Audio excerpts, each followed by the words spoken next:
Flour, water, salt, and yeast. That's it. Bread isn't complicated. Come on, I'll show you.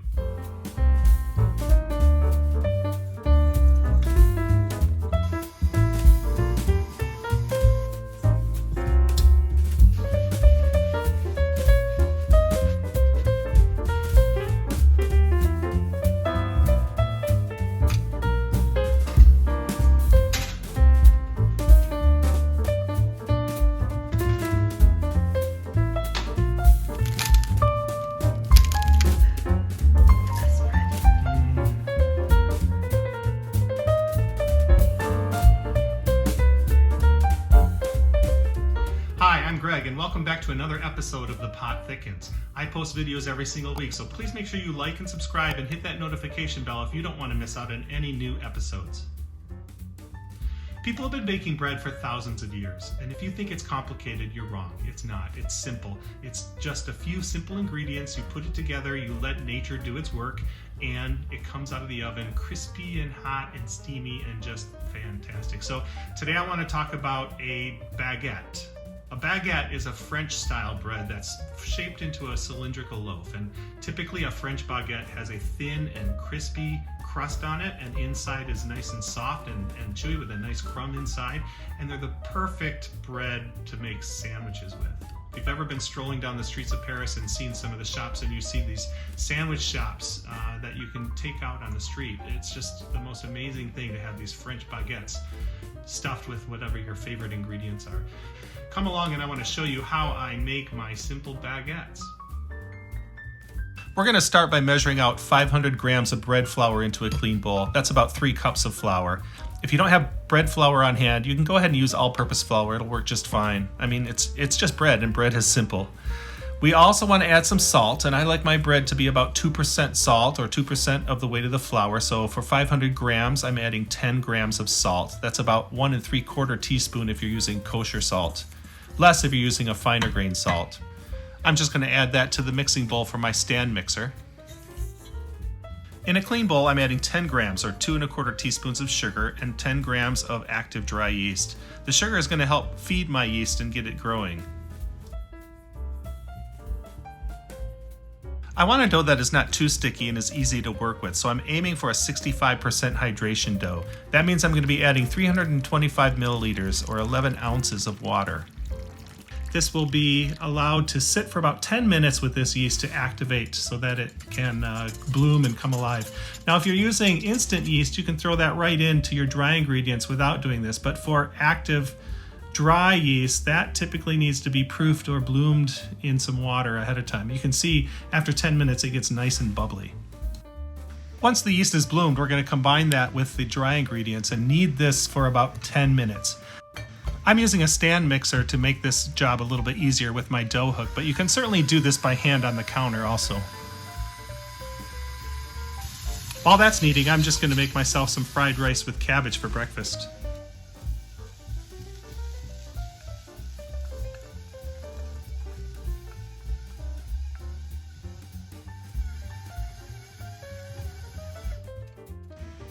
After 10 minutes of kneading, you can see that the dough is nice and smooth and has a nice elastic texture. This is what you're looking for, something that's a little tacky but not too sticky. You notice that the dough doesn't stick to my hands when I pull it off the hook or hold it in my hands. I'm just going to shape this into a nice smooth ball and then put it back into my bowl, cover it with plastic, and put it into a warm place to rise for about an hour.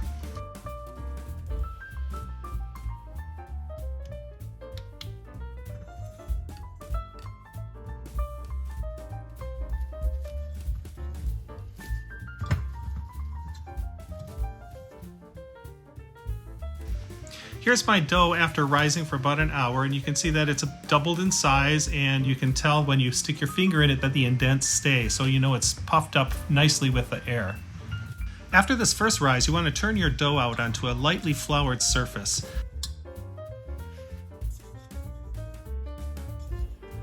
I want to get every last bit of dough I can out of that bowl and make sure I don't waste anything.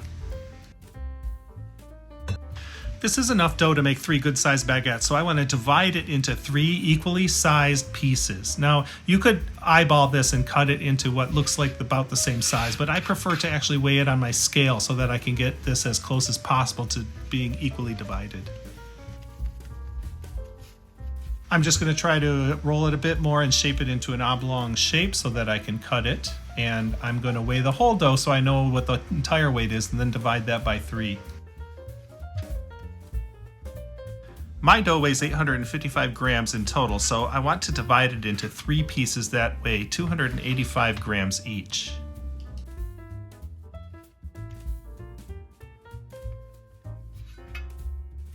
I didn't do a very good job of doing this by sight. One piece was a little bit too heavy and the other was a little too light, so I just cut a piece off and added it to the other.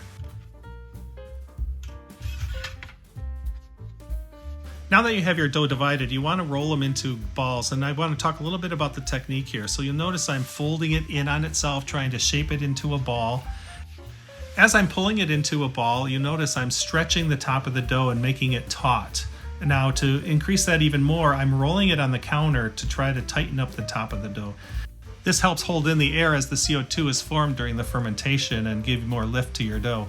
Now, the technique I'm using here, you can see I'm slightly cupping my hand and palming it and pushing it at the same time, sort of pushing down with my hand to tighten the skin. It helps that the dough just slightly sticks to the board, so you don't want a lot of flour underneath this. This is a technique that takes a little bit of practice, I'll admit, so if you can just roll it into a ball, that's fine. It's your dough, play with it. I think if you play around with your dough a little bit, you'll get this technique down and it becomes more natural the more you do it.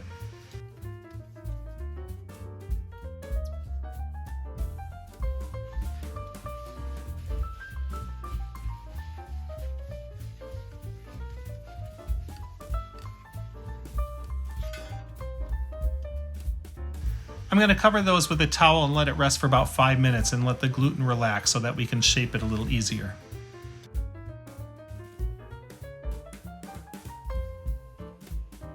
Now that the dough is rested for a few minutes, it's softened a little bit more and it'll be easier to shape. I want to show you how I shape a baguette. Now, this is not the only way to shape a baguette, but it's how I've been typically doing it. So you can see I'm stretching out the dough, flattening it, pushing out all the air at this point as much as I can, and then I'm rolling it up into a tight cylinder. I'm going to stretch that out a little bit more and then flatten it again. Notice I have the seam side up because I want to bury that seam into the middle of the bread.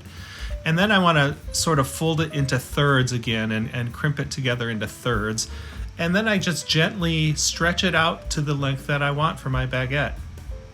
I'll be placing that onto my baking pan. I have a baguette pan that I'm using today. You could simply put these onto a baking sheet with parchment paper or just a regular baking sheet for baking as well. If you have a pizza stone or an oven stone that you want to bake them on in your oven, that works just fine too. You can use a paddle and just push them right into a hot oven when you're ready. Here I'm showing this again. Notice stretching it out, flattening it, rolling it up tight. Then I'll gently roll it to stretch it out. That helps to lengthen it. I'm flattening it again along that seam, and then I'm going to crimp it into thirds. If it doesn't all seal, you can always pinch that seam to seal it. You roll it out and it just all comes together and has that nice baguette shape.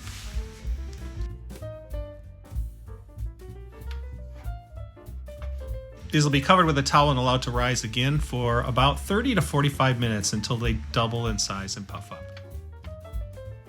Now that our dough is risen, it's time to get them into the oven. But before we do, we have to do the all-important slashing technique on this. This is a scary thing for people because they don't really know how to do this. You could use a sharp knife, but I'm going to show you a little bit of a hack here.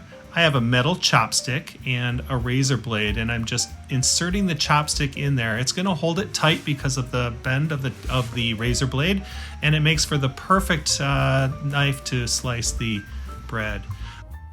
I'm spraying a little bit of water to help this develop a crispy crust in the oven, but it also helps the knife to slice through. You can see I'm doing some long diagonal slices on the bread, just scoring through the top of the skin that's formed on the crust of the dough.